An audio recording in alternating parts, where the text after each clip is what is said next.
Bonjour. Aujourd'hui, nous allons nous intéresser à un sujet qui fait beaucoup parler depuis plusieurs années. Donc, est-ce que les œuvres portant sur les génocides sont nécessaires? Tout d'abord, il faut qu'on comprenne ce qu'est un génocide. Donc, un génocide est un crime contre l'humanité tendant à la destruction totale ou bien partielle d'un groupe national, ethnique, racial ou bien encore religieux. Sont qualifiés de génocide les atteintes volontaires à la vie, à l'intégrité physique ou psychique, la soumission à des conditions d'existence mettant en péril la vie du groupe, les entraves aux naissances et les transferts forcés d'enfants qui visent un tel but. Donc, par exemple, le génocide connu, c'est le génocide des Juifs pendant la Seconde Guerre mondiale ou bien encore le génocide rwandais. Donc là, ça va être les deux plus connus. En 2022, nous trouvons beaucoup de films et séries sur les génocides et ils sont accessibles sur de nombreuses plateformes telles que Netflix ou encore au cinéma. Seul celui qui a connu la nuit peut la compter. Voici ce qu'un Rwandais a dit suite au tournage d'un film sur le génocide rwandais dans son village. Il indiquait par la suite que réaliser des œuvres sur des atrocités pareilles ne servait à rien, car les personnes réalisant le film ne l'ont jamais connu, et donc le film ne serait pas réaliste.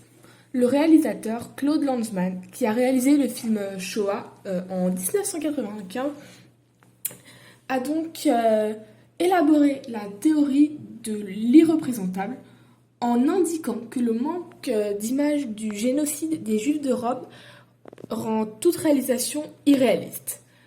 Donc ça veut dire qu'en fait, étant donné que nous n'avons que très peu d'images d'archives de la Seconde Guerre mondiale montrant justement le génocide de ces personnes-là, c'est très dur justement de comprendre, pour nous par exemple en 2022, comment ça s'est passé, et donc on a beaucoup de mal à comprendre et à imaginer. Néanmoins, Claude Lanzmann pense que le devoir de mémoire est très important avec la théorie des images malgré tout, élaborée par Georges Didi Huberman. Cette théorie traduit le fait qu'on ait besoin d'images pour comprendre notre histoire, malgré qu'elle soit morcelée et avec des images imaginées.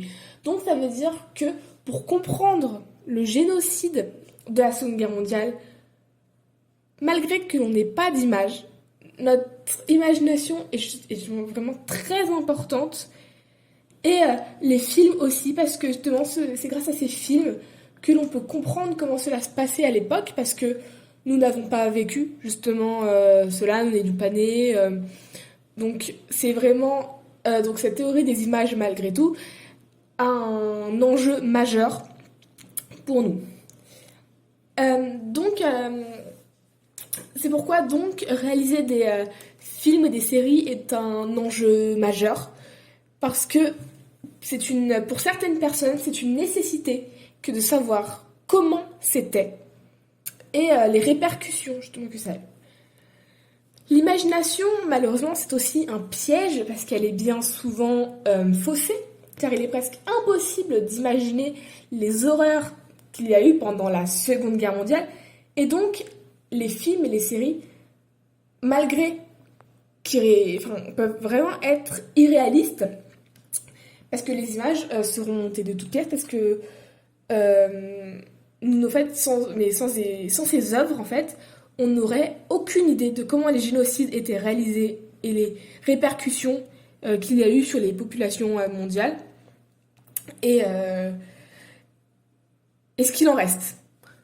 On peut donc dire que les œuvres sur les génocides sont nécessaires du point de vue d'un travail de mémoire, parce que malgré tout, ça permet de comprendre et qu'on n'oublie pas ce qu'il s'est passé, mais c'est difficile à réaliser de manière réaliste d'un point de vue historique.